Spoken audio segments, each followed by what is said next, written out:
গাড়ি গাড়ি গাড়ি গাড়ি সামনে যান, সামনে যান।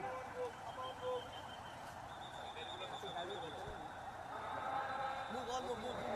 এই গাড়িগুলো থাকবে না এখানে, এই গাড়িগুলোকে এর বাইরে করা আছে, কোটা বাইরে করা। খালি দিলে পড়া স্যার। আচ্ছা এই সিদ্দিক সিদ্দিক রে স্পটে আউট করো।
ঠাকুরগাঁ জেলা বিএনপি আয়োজিত আজকের এই বিশাল জনসভা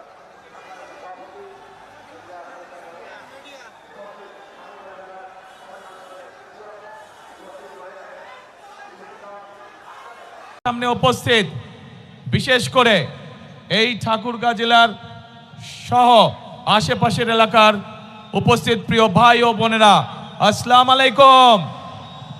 আসসালামু আলাইকুম। কেমন আছেন আপনারা? মা বোনেরা কেমন আছেন? আলহামদুলিল্লাহ। প্রিয় ভাই বোনেরা, আজ বহু বছর পর এই ঠাকুরগাঁর মাটিতে আমি আবার আসতে পেরেছি, সেজন্য আল্লাহর কাছে হাজার লক্ষ কোটি শুকরিয়া। আপনাদের নিশ্চয়ই মনে আছে, আগে প্রায় প্রতি বছর শীতের সময় আমি এই ঠাকুরগাঁও অঞ্চলে আসতাম, পঞ্চগড় এলাকায় আসতাম, বিভিন্ন গ্রামে যেতাম, উপজেলাগুলোতে যেতাম, পৌরসভাগুলোতে যেতাম। দুস্থ মানুষ, বয়স্ক মুরব্বী যারা আছেন, মা বোনেরা ছিলেন, দুস্থ নারী যারা, তাদের জন্য শীতের সময় গরম কাপড় কম্বল নিয়ে আমরা হাজির হতাম এবং হাজার হাজার মানুষের কাছে চেষ্টা করতাম সেই গরম কাপড় পৌঁছে দিতে, যাতে তারা শীত থেকে নিজেদেরকে রক্ষা করতে পারেন। প্রিয় ভাই বোনেরা, আজ আবারও সেই ঠাকুরগাঁর মাটিতে আমি এসে আপনাদের সামনে দাঁড়িয়েছি। আজ এসেছি আপনাদের সামনে ভিন্ন একটি পরিস্থিতি বা ভিন্ন প্রেক্ষাপটে। প্রিয় ভাই বোনেরা, আগামী 12 তারিখে নির্বাচন, আগামী মাসে, এই মাসের 12 তারিখে নির্বাচন। এই নির্বাচনে বাংলাদেশের মানুষ তাদের যে অধিকার কেড়ে নেওয়া হয়েছিল সেই অধিকারের প্রয়োগ করবে বাংলাদেশের মানুষ। বাংলাদেশের মানুষ গত 1 যুগ ধরে তাদের কাছ থেকে যে রাজনৈতিক অধিকার, কথা বলার অধিকার কেড়ে নেওয়া হয়েছিল, সেই অধিকার বাংলাদেশের মানুষ প্রয়োগ করবে। প্রিয় ভাই বোনের, এই মাঠের মধ্যে যে লক্ষ লক্ষ মানুষ আপনারা আজকে উপস্থিত হয়েছেন, এই মঞ্চের পাশে ছোট্ট একটি মঞ্চ আছে যেখানে কয়েকজন মানুষ বসে আছেন। এই মানুষগুলো গত 15 বছরে বিভিন্নভাবে গুম খুম অত্যাচারে নির্যাতন হয়েছে, তাদের স্বজনরা, সেই অত্যাচার নির্যাতিত পরিবারের সদস্যরা বসে আছেন। যেই মানুষগুলো আজ এখানে বসে আছেন, তারা তাদের যে স্বজনদেরকে হারিয়েছেন বিগত 1 যুগ ধরে, সেই স্বজনেরা এই বাংলাদেশের মানুষের ভোটের অধিকার প্রতিষ্ঠিত করার জন্য, এই বাংলাদেশের মানুষের কথা বলার অধিকার প্রতিষ্ঠিত করার জন্য নিজেদের জীবনকে উৎসর্গ করেছে। নিজেরা বিভিন্নভাবে অত্যাচারিত হয়েছে, নির্যাতিত হয়েছে। প্রিয় ভাই বোনেরা, আজ বাংলাদেশের মানুষের কাছে,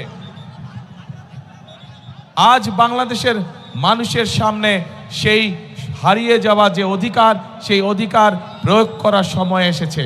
প্রিয় ভাই বোনেরা, 12 তারিখে নির্বাচন হবে।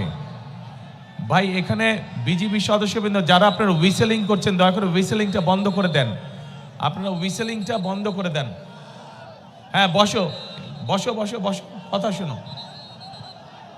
এই হুইসেলিংটা বন্ধ করে দেন, হুইসেলিংটা বন্ধ করে দেন, হুইসেলিংটা বন্ধ করে দেন, তাহলেই সবাই ধীর স্থির হবে। এই যে প্রিয় ভাই বোনেরা, এই যে মানুষগুলো যারা জীবন দিয়েছে, যারা বিভিন্ন অত্যাচারিত নির্যাতিত হয়েছে, তাদের সেই মূল্যায়নকে কখনো বৃথা দিতে দেওয়া যায় না। এবং এইবারকার নির্বাচন শুধু দেশের নির্বাচিত করার নির্বাচন নয়, এবারকার নির্বাচন হবে আমাদের দেশকে পুনর্গঠন করার নির্বাচন। গত 1 যুগ ধরে বাংলাদেশের মানুষ তাদের যেমন রাজনৈতিক অধিকারকে প্রয়োগ করতে পারে নাই, তারা কথা বলার স্বাধীনতা পায় নাই, ঠিক একইভাবে বাংলাদেশের মানুষ তাদের অর্থনৈতিকভাবে প্রতিষ্ঠিত হওয়ার অধিকার থেকে অনেক পিছিয়ে গিয়েছে। দেশে সঠিক পরিমাণের আমাদের তরুণদের, যুবকদের যে কর্মসংস্থানের ব্যবস্থা হওয়ার দরকার ছিল, সেই ব্যবস্থা হয়নি। দেশের নারীদের, মা বোনদেরকে মূল্যায়ন করার জন্য তাদের যেই স্বাবলম্বী করে গড়ে তোলার কথা ছিল, সেইটি হয় নাই। দেশের যুবকদেরকে প্রশিক্ষণের মাধ্যমে দক্ষ শ্রমিক হিসেবে গড়ে তোলার করা উচিত ছিল, সেই কাজটি হয় নাই। দেশের কৃষকদের অর্থনৈতিক মেরুদণ্ড সহযোগিতা করার জন্য, অর্থনৈতিকভাবে সহযোগিতা করার জন্য যেই সহযোগিতা করা উচিত ছিল, সেই কাজটিও করে নাই বিগত স্বৈরাচার সরকার। প্রিয় ভাই বোনেরা, আজ সময় এসেছে আমরা 12 তারিখের নির্বাচনে যেমন জনগণের প্রতিনিধিকে নির্বাচিত করব, একইভাবে আমরা দেশ পুনর্গঠনের কাজে হাত দিব। প্রিয় ভাই বোনেরা, বাংলাদেশের অর্ধেক জনসংখ্যা হচ্ছে নারী। এই নারীকে যদি আমরা আমাদের কর্মের সাথে সম্পৃক্ত করতে না পারি, তাহলে কোনোভাবেই দেশকে এগিয়ে নিয়ে যাওয়া সম্ভব না। সেই জন্যই আপনারা দেখেছেন দেশনেত্রী খালেদা জিয়া যখন দেশ পরিচালনার দায়িত্বে ছিলেন, তখন ইনি বাংলাদেশের মেয়েদের শিক্ষা ব্যবস্থাকে বিনামূল্যে করে দিয়েছিলেন। আজ বাংলাদেশের হাজারো লক্ষ কোটি নারী শিক্ষার আলোয় আলোকিত হয়েছে, কিন্তু এই নারী, এই মা বোনদেরকে আমরা অর্থনৈতিকভাবে স্বাবলম্বী করে গড়ে তুলতে চাই। এবং সেজন্যই আমরা চাই যে বাংলাদেশের প্রত্যেকটি ঘরে ঘরে গৃহিণী যারা আছেন, যারা ঘরের কর্ত্রী, তাদের কাছে আমরা ফ্যামিলি কার্ড পৌঁছে দিতে চাই, প্রত্যেকটি ঘরে, প্রত্যেকটি নারীর কাছে। এই ফ্যামিলি কার্ডের অধিকার হবেন এই দেশের মায়েরা, এই ফ্যামিলি কার্ডের অধিকার হবেন এই দেশের নারীরা। এবং এই ফ্যামিলি কার্ডের মাধ্যমে আমরা প্রত্যেকটি নারীর কাছে তার সংসার যাতে উনি স্বাচ্ছন্দ্যে পরিচালনা করতে পারেন, তার জন্য আমরা একটি প্রতি মাসের সহযোগিতা তার কাছে পৌঁছে দিতে চাই। প্রিয় ভাই বোনেরা, এই ফ্যামিলি কার্ডের মাধ্যমে আমাদের দেশের নারীরা ধীরে ধীরে অর্থনৈতিকভাবে স্বাবলম্বী হয়ে উঠবে। আমরা শুধু নারীদেরকেই সহযোগিতা করতে চাই না, একই সাথে আমরা আমাদের কৃষক ভাইদের পাশেও দাঁড়াতে চাই সহযোগিতার হাত নিয়ে। কৃষক ভাইদের জন্য আমরা কৃষি কার্ড নামে একটি কার্ড সকলের কাছে পৌঁছে দিয়ে দিতে চাই, যেই কার্ডের মাধ্যমে কৃষক ভাইরা সহজে ঋণ গ্রহণ করতে পারবে, যেই কার্ডের মাধ্যমে আমরা কৃষক ভাইদের কাছে সহজেই তাদের কাছে তাদের প্রয়োজনীয় সার, কীটনাশক ঔষধ, ফসলের বীজ আমরা তাদের কাছে পৌঁছে দিতে চাই। প্রিয় ভাই বোনেরা, শুধু এটিই নয়, আমরা সিদ্ধান্ত গ্রহণ করছি 12 তারিখের নির্বাচনে বাংলাদেশের মানুষ ধানের শীষকে নির্বাচিত করলে, ধানের শীষের প্রার্থীকে নির্বাচিত করলে সারা বাংলাদেশে 10,000 টাকা পর্যন্ত যে কৃষি ঋণ আছে, সেই কৃষকদের সেই 10,000 টাকা পর্যন্ত কৃষি ঋণ আমরা মওকুফ করতে চাই। সকল কৃষকের 10,000 টাকা পর্যন্ত কৃষি ঋণ ইনশাল্লাহ আমরা মওকুফ করতে চাই। শুধু তাই নয়, প্রিয় ভাই বোনেরা, যে ক্ষুদ্র ঋণ বিভিন্ন এনজিও থেকে, রেজিস্টার্ড এনজিও থেকে বিভিন্ন মানুষ, দোস্ত মানুষ বিভিন্ন সময় যে ক্ষুদ্র ঋণ গ্রহণ করেছে সমগ্র বাংলাদেশে, কৃষক, জেলে সহ বিভিন্ন শ্রেণী পেশার মানুষ, সেই ক্ষুদ্র ঋণও আমরা সরকারের পক্ষ থেকে, জনগণের হয়ে সরকারের পক্ষ থেকে আমরা পরিশোধ করতে চাই, যাতে করে এই ঋণের বোঝা থেকে সাধারণ মানুষ রক্ষা পেতে পারে, নিজেদেরকে রক্ষা করতে পারে। প্রিয় ভাই বোনেরা, আমাদের এই উত্তরাঞ্চল, এই ঠাকুরগাঁ, এই দিনাজপুর, পঞ্চগড় কৃষি প্রধান দেশ, এই সমগ্র উত্তরাঞ্চল, আমরা চাই এই এলাকাগুলোতে আমাদের এলাকার মানুষ যাতে কর্মসংস্থানের ব্যবস্থা হয়, যাতে মানুষ চাকরি বাকরি করে স্বাচ্ছন্দ্যে থাকতে পারে। সেই জন্য আমরা সিদ্ধান্ত গ্রহণ করেছি যে কৃষকদের পাশে যেমন আমরা দাঁড়াবো, কৃষিকাজ নিয়ে কৃষি লোন যেরকম আমরা মকুব করব, ঠিক একইভাবে আমরা এই এলাকাকে কৃষি নির্ভর শিল্প আমরা এখানে বিকশিত করব। যে কৃষির সাথে সম্পর্কিত যত শিল্প আছে, সেই সকল শিল্প কলকারখানা আমরা এই সমগ্র এলাকার মধ্যে গড়ে তুলতে চাই, যাতে করে এই এলাকার মানুষের কর্মসংস্থান হয়। শুধু তাই নয় প্রিয় ভাই বোনেরা, শুধু তাই নয়, এই এলাকায় বহু তরুণ যুবক সদস্য আছে, যুব সমাজের সদস্য আছে, যাদের কাছে শিক্ষার আলো আছে, কিন্তু তারা বেকার হয়ে বসে আছে। সেই জন্য আমরা সিদ্ধান্ত গ্রহণ করেছি যে আমরা এই এলাকার তরুণদেরকে, এই এলাকার যুবকদেরকে সঠিকভাবে বিভিন্ন বিষয় ট্রেনিং প্রদান করতে চাই। সেটা কৃষিতে হোক, সেটা যন্ত্রাংশে হোক, সেটা বিভিন্ন বিষয় হোক না কেন, আমরা আমাদের যুবকদেরকে, তরুণদেরকে ট্রেনিং দিয়ে দক্ষ শ্রমিক গড়ে তুলতে চাই, যাতে করে তারা তাদের নিজেদের এলাকায় হোক অথবা বিদেশে কর্মসংস্থানের ব্যবস্থা করে যেতে পারে। প্রিয় ভাই বোনেরা, আমরা দেশকে সামনের দিকে এগিয়ে নিতে চাই। আমরা আন্দোলন করেছি, আমরা সংগ্রাম করেছি, জনগণকে সাথে নিয়ে, দেশের মানুষকে সাথে নিয়ে আমরা এখন দেশকে পুনর্গঠন করতে চাই। আমরা আমাদের দেশকে খাদ্যে স্বাবলম্বী করে গড়ে তুলতে চাই। আমরা আমাদের বেকারদের কর্মসংস্থানের ব্যবস্থা করতে চাই। আমরা আমাদের মা বোনদেরকে, সমগ্র বাংলাদেশে আমাদের মা বোনদেরকে শিক্ষিত এবং তার পাশাপাশি অর্থনৈতিকভাবে স্বাবলম্বী করে গড়ে তুলতে চাই। কিন্তু প্রিয় ভাই বোনেরা, এই কাজগুলো যদি করতে হয়, তাহলে এই দেশের যে মালিক, এই দেশের মালিক কারা বলেন তো? কারা মালিক?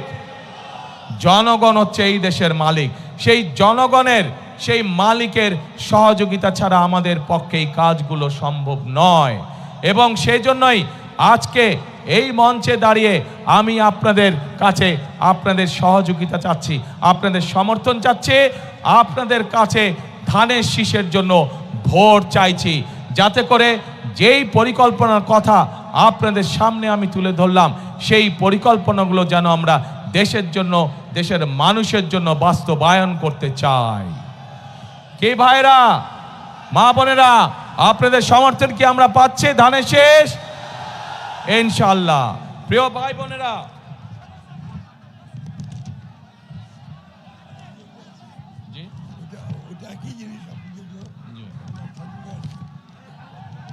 প্রিয় ভাই বোনেরা, এইখানে এই এলাকার মানুষের অনেকগুলো দাবি আছে। আমি আপনাদের সামনে, আমার সামনে যেই দাবিগুলো আছে, সেইগুলোর ব্যাপারে, কয়েকটির ব্যাপারে আমি আপনাদের সাথে আলোচনা করতে চাই। আমরা পঞ্চগড় এবং ঠাকুরগাঁয় যে চিনি কল আছে, যে রেশম কারখানা আছে, পঞ্চগড়ে যে চা শিল্প আছে, এই শিল্পগুলোকে আবার আমরা গড়ে তুলতে চাই, যাতে করে এই এলাকার মানুষ বেকার না থাকে, যাতে করে এই এলাকার মানুষ কর্মসংস্থানের মাধ্যমে হালাল রুজি করে বেঁচে থাকতে পারে। প্রিয় ভাই বোনেরা, আমরা ঠাকুরগাঁয় ক্যাডেট কলেজের একটি দাবি আছে, এই দাবিটি আমরা চেষ্টা করব ইনশাআল্লাহ বাস্তবায়ন করার জন্য। প্রিয় ভাই বোনেরা, আগেই বলেছি আমি যে স্থানীয় যে কৃষিজাত পণ্য আছে, এই পণ্যগুলো অনেক সময় কৃষক ভাইদের জন্য সমস্যা হয়ে যায়, এই পণ্যগুলোকে তারা ঠিকভাবে প্রিজার্ভ করতে পারে না। সেই জন্য এই সমগ্র এলাকায়, ঠাকুরগাঁ সহ, পঞ্চগড় সহ, দিনাজপুর এলাকায় আমরা বিভিন্ন জায়গায় যেখানে যেখানে প্রয়োজন, আমরা কৃষকদের উপযোগী করে হিমাগার তৈরি করতে চাই, যেন তারা তাদের উৎপাদিত পণ্য সঠিকভাবে সংরক্ষণ করতে সক্ষম হতে পারে। প্রিয় ভাই বোনেরা, এই এলাকায় বহু শিক্ষিত যুবক আছে যারা আইটিতে কাজ করে থাকেন। সেই জন্য আমরা এই এলাকায় কৃষিকে যেরকম জোর দিব, কৃষির সাথে সম্পর্কিত শিল্প কারখানা যেমন গড়ে তুলব, একইভাবে যারা আইটিতে কাজ করে তাদের জন্য আইটি পার্ক বা আইটি হাব আমরা গড়ে তুলতে চাই, যাতে এলাকার ছেলেরা এলাকা থেকেই তারা তাদের কর্মসংস্থানের ব্যবস্থা করতে পারে। প্রিয় ভাই বোনেরা, এখন প্রিয় ভাই বোনেরা, প্রিয় ভাই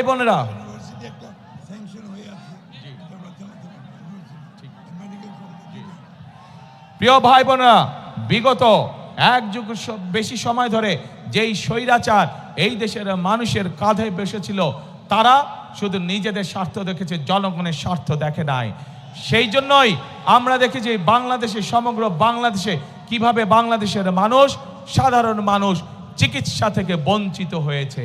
প্রিয় ভাই বোনেরা, আমরা বাংলাদেশের মানুষের কাছে গ্রামে গ্রামে বিশেষ করে মা বোনদের জন্য এবং শিশুদের জন্য চিকিৎসা ব্যবস্থা নিশ্চিত করতে চাই, এবং সে কারণেই আমরা সিদ্ধান্ত গ্রহণ করেছি যে ইনশাআল্লাহ বিএনপি আপনাদের ভোটে আল্লাহর রহমতে সরকার গঠন করলে আমরা হেলথ কেয়ারার নিযুক্ত করব, যাদের দায়িত্ব হবে গ্রামে গ্রামে গিয়ে মা বোনদের এবং শিশুদেরকে ঘরে বসে চিকিৎসা সুবিধা প্রদান করা, এবং একই সাথে এই এলাকার মানুষ যাতে আরো ভালো চিকিৎসা পায়, সেই জন্য মেডিকেল কলেজের যে দাবিটি আছে ইনশাআল্লাহ সেটিও আমরা বাস্তবায়ন করব। প্রিয় ভাই বোনেরা, এই এলাকার মানুষ যাতে উচ্চ শিক্ষায় শিক্ষিত হতে পারে এবং নিজেকে গড়ে তুলতে পারে, তার জন্য পাবলিক ইউনিভার্সিটির একটি বিষয় আছে, সেই বিষয়টিকে ইনশাআল্লাহ আমরা দেখব। কিন্তু প্রিয় ভাই বোনেরা, এখন যেই আসল কাজটি, সেই কাজটি হচ্ছে এই যে আপনাদের সামনে কথাগুলো আমি তুলে ধরলাম, এই কাজগুলো যদি আমাদেরকে সম্পন্ন করতে হয় তাহলে আমাদের একার পক্ষে করা সম্ভব না। আমাদেরকে আপনাদের সহযোগিতা প্রয়োজন, আপনাদের দোয়া প্রয়োজন, আপনাদের সমর্থন প্রয়োজন, আপনাদের ভোট প্রয়োজন। প্রিয় ভাই বোনেরা, আজ আমি ঠাকুরগাঁও, দিনাজপুর, নীলফামারী সমগ্র এলাকার, এই বৃহত্তর এলাকার মানুষের কাছে, ভাই বোনদের কাছে, মা বোনদের কাছে আজকে আমি এসেছি ধানের শীষের পক্ষে ভোট চাইতে। আপনারা যদি আমাদের হাতকে শক্তিশালী করেন, আপনারা যদি আমাদেরকে সমর্থন দেন, ইনশাআল্লাহ অতীতে যেমন বিএনপি সকল সময় আপনাদের পাশে ছিল, এলাকার উন্নয়নের জন্য কাজ করেছে, মানুষের দুঃখ ঘুচানোর জন্য কাজ করছে, ইনশাআল্লাহ ভবিষ্যতেও আমরা একইভাবে আপনাদের পাশে থাকব, একইভাবে এলাকার উন্নয়নের কাজ করব, একইভাবে আমরা এলাকার মানুষের দুঃখ ঘোচানোর কাজ করব। প্রিয় ভাই বোনেরা, আজ এটি নির্বাচনী জনসভা। আমি আজকে মনে করি এই নির্বাচনী জনসভায় সাধারণত আমরা কি দেখেছি, নির্বাচনী জনসভায় আমরা দেখি যে সাধারণত এক দল আরেক দলের বিপক্ষে কথা বলে থাকে। কিন্তু আজ যদি আমি অন্য কোনো দলের বিপক্ষে কথা বলে থাকি, তাহলে জনগণের কি তাতে কোনো লাভ হবে? জনগণের লাভ হবে না। জনগণের জানতে চায় যে জনগণ যে আমাদেরকে ভোট দিবে, আমরা জনগণের জন্য কি করব, এলাকার জন্য কি করব, এলাকার মানুষের জন্য আমরা কি করব। সেই জন্যই আজকে আপনাদের সামনে আমরা আমাদের দলের যে পরিকল্পনা, সেই পরিকল্পনাগুলো আমরা আপনাদের সামনে তুলে ধরেছি, এবং এই পরিকল্পনা তুলে ধরার মাধ্যমেই যেই কাজগুলো করব, সেই কাজগুলো করার মাধ্যমে আজ আপনাদের সমর্থন আমরা প্রত্যাশা করছি, আপনাদের সমর্থন আমরা আশা করছি। প্রিয় ভাই বোনেরা, এই দেশটি, বাংলাদেশটি হচ্ছে 20 কোটি মানুষের দেশ। আমরা সকল সময় একটি কথা বিশ্বাস করি, দেশনেত্রী বেগম খালেদা জিয়া এত নির্যাতনের পরেও উনি একটি কথাই বলতেন যে এই দেশই হচ্ছে তার প্রথম এবং তার শেষ ঠিকানা।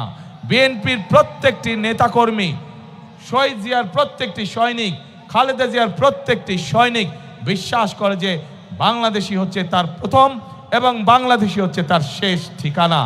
কাজেই প্রিয় ভাই বোনেরা, এই দেশ আমরা বিশ্বাস করি জনগণই সকল ক্ষমতার উৎস, এবং যেহেতু আমরা বিশ্বাস করি জনগণই সকল ক্ষমতার উৎস, সেই জন্য আমরা জনগণের সামনে এসে দাঁড়িয়েছি। জনগণের সমর্থন নিয়ে জনগণের ভালোবাসা নিয়ে, জনগণের শক্তিতে আমরা বাংলাদেশকে পুনর্গঠন করতে চাই। যেই বাংলাদেশে সাধারণ মানুষ, খেটে খাওয়া মানুষ নিরাপদে রাস্তায় চলাচল করতে পারবে, যেই বাংলাদেশে সাধারণ মানুষ নিরাপদে ব্যবসা বাণিজ্য চাকরি বাকরি করতে পারবে, যেই বাংলাদেশে মা বোনেরা নিরাপদে কর্মসংস্থানের ব্যবস্থা করতে পারবে, নিরাপদে পথে চলাচল করতে পারবে, যেই বাংলাদেশের শিশুরা, ভবিষ্যৎ প্রজন্মরা তাদের শিক্ষা ব্যবস্থা সুন্দরভাবে করতে পারবে, যাতে করে তারা মানুষ হয়ে গড়ে উঠতে পারে, যেই বাংলাদেশে তরুণ সমাজেরা, যুব সমাজের সদস্যরা তাদের লেখাপড়ার পরে কোনো না কোনো একটি কর্মসংস্থানের ব্যবস্থা করতে পারবে, তাদেরকে বেকার থাকতে হবে না। যেই বাংলাদেশে আমরা এমন একটি বাংলাদেশ চাই, যে বাংলাদেশে মানুষ অন্তত ন্যূনতম চিকিৎসা ব্যবস্থা থেকে, চিকিৎসা সুবিধা থেকে বঞ্চিত হবে না। প্রিয় ভাই বোনেরা, এইরকম যদি একটি বাংলাদেশ আমরা গড়ে তুলতে চাই, তাহলে আপনাদের প্রত্যেকটি মানুষের সহযোগিতা আমাদের প্রয়োজন, সমর্থন আমাদের প্রয়োজন। প্রিয় ভাই বোনেরা, আপনারা কি এরকম বাংলাদেশ গড়তে চান? কারা কারা এরকম বাংলাদেশ গড়তে চান? তাহলে প্রিয় ভাই বোনেরা, আমাদের কাজ একটি, কথা একটি, সেই কাজ এবং সেই কথা হলো করব কাজ। কি ভাই? করব কাজ, গড়ব দেশ, সবার আগে বাংলাদেশ। প্রিয় ভাই বোনেরা, আমরা আন্দোলন করেছি, আমরা 71 সালে যুদ্ধ করেছি, আমরা এই দেশকে স্বাধীন করেছি। 2024 সালে আমরা ছাত্র জনতার অভ্যুত্থান দিয়ে এই দেশের স্বাধীনতা রক্ষা করেছি। এখন আমাদেরকে দেশকে গঠন করতে হবে, এখন আমাদের এই দেশকে তৈরি করতে হবে, এই দেশের অর্থনীতিকে, এই দেশের গণতন্ত্রকে আমাদেরকে মজবুত করে গড়ে তুলতে হবে, যাতে এই দেশের মানুষের সামনে একটি নিরাপদ ভবিষ্যৎ তৈরি হতে পারে। প্রিয় ভাই বোনেরা, 71 সালে আমরা যখন যুদ্ধ করে দেশ স্বাধীন করেছিলাম, তখন আমরা দেখিনি কে মুসলমান, কে বৌদ্ধ, কে হিন্দু, কে খ্রিস্টান। আমরা 2024 সালের গণ অভ্যুত্থানের জন্য যখন রাজপথে সারা বাংলাদেশের মানুষ নেমে এসেছিল স্বৈরাচারের বিরুদ্ধে, আমরা দেখিনি কে মুসলমান, কে হিন্দু, কে বৌদ্ধ, কে খ্রিস্টান। প্রিয় ভাই বোনেরা, এই দেশে হাজার বছর ধরে প্রত্যেকটি ধর্মের মানুষ আমরা শান্তিতে বসবাস করেছি। আগামী হাজার বছরেও আমরা চাই প্রত্যেকটি ধর্মের মানুষ শান্তিতে এই দেশে বসবাস করবে, যে যার যোগ্যতার ভিত্তিতে, যে যার মেধার ভিত্তিতে সামনের দিকে এগিয়ে যাবে। প্রত্যেককে বিচার করা হবে তার যোগ্যতা, তার মেধার ভিত্তিতে, ধর্ম দিয়ে কোনো বিচার করা হবে না তাকে। প্রিয় ভাই বোনেরা, সেই জন্য আসুন সেই রকম একটি বাংলাদেশ যদি গড়ে তুলতে হয়, তাহলে বিএনপি ইনশাআল্লাহ আপনাদের পাশে আছে। সেই রকম একটি যদি বাংলাদেশ গড়ে তুলতে হয়, বিএনপিকে বাংলাদেশের জনগণ তাদের পাশে সকল সময় পাবে। কাজে আসুন আমরা আমাদের সেই প্রত্যাশিত বাংলাদেশকে গড়ে তোলার জন্য আজকেই এই জনসভায় শপথ নেই। এই জনসভা হোক আমাদের সেই শপথের জনসভা, যেই জনসভায় আমরা শপথ নিব আমরা আগামী দিনে একটি নিরাপদ বাংলাদেশ গড়ে তুলব, যেই বাংলাদেশে সকল ধর্ম মতের মানুষ একসাথে কাজ করবে, একসাথে দেশকে আমরা গড়ে তুলব। প্রিয় ভাই বোনেরা, পরিশেষে আমি এই এলাকার উন্নয়ন, এই বাংলাদেশের উন্নয়নের জন্য আপনাদের সকলের কাছে ধানের শীষের পক্ষে ভোট চাইয়ে যাচ্ছি আপনাদের কাছে। আমি কি আপনাদের সমর্থন পেতে পারি প্রিয় ভাই বোনেরা? ইনশাআল্লাহ। এবং এই যে আমার সাথে যেই মানুষগুলো দাঁড়িয়ে আছেন, আপনাদের এলাকার সন্তান, এই মানুষগুলোর হাতে আমরা দলের পক্ষ থেকে ধানের শীষকে তুলে দিয়েছি। এই প্রত্যেকটি মানুষকে আপনারা 12 তারিখ পর্যন্ত দেখে রাখবেন। 12 তারিখে এরা নির্বাচিত হলে পরে তাদের দায়িত্ব হবে 24 ঘন্টা আপনাদেরকে দেখে রাখা, এই এলাকাকে দেখে রাখা, এই এলাকার মানুষকে দেখে রাখা। আমি কি এই মানুষগুলোকে আপনাদের হাতে দিয়ে যেতে পারি?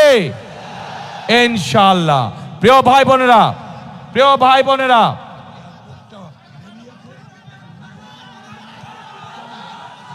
আমাকে মির্জা ফখরুল ইসলাম সাহেব বললেন যে এই এলাকার এয়ারপোর্টটার কাজ অনেক দূরে এগিয়ে গিয়েছে। ইনশাআল্লাহ বিএনপি বিএনপি আগামী 12 তারিখে নির্বাচনে সরকার গঠন হলে যত দ্রুত সম্ভব আমরা এই এলাকার এয়ারপোর্ট ইনশাল্লাহ চালু করব। প্রিয় ভাই বোনেরা, আজ এই জনসভায়, লক্ষ মানুষের জনসভায় আজ আমি পরিশেষে আপনাদের সকলের সমর্থন ধানের শীষের পক্ষে চেয়ে আমার বক্তব্য শেষ করছি। ইনশাল্লাহ আগেও যেমন আমাকে পেয়েছেন আপনাদের পাশে, ইনশাল্লাহ ভবিষ্যতেও পাবেন আমাকে আপনাদের পাশে। আল্লাহ হাফেজ। বাংলাদেশ জিন্দাবাদ, বাংলাদেশ জাতীয়তাবাদী জিন্দাবাদ। শেষ কথা একটাই, করব কাজ কে, গর্ব দেশ সবার আগে, বাংলাদেশ সবার আগে, বাংলাদেশ। আল্লাহ হাফেজ।